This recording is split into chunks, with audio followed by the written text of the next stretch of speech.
নদীর ধারে বিশাল এক আমগাছ ছিল। সেই গাছেই থাকত বানর মিঠু। সারাদিন সে ফল খেত, লাফাত, আর নদীর পানি দেখে মজা পেত। ওই নদীতেই থাকত বড় এক কুমির গমগম।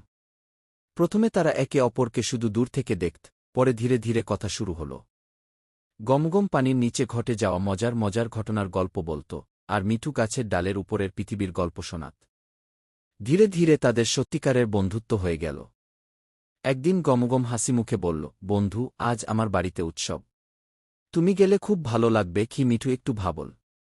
পানিতে নামা তার পক্ষে সহজ নয়। গমগম সমাধান দিল, তুমি আমার পিঠে বসো, আমি নিয়ে যাব গি। মিঠু সাহস করে গমগমের পিঠে বসল।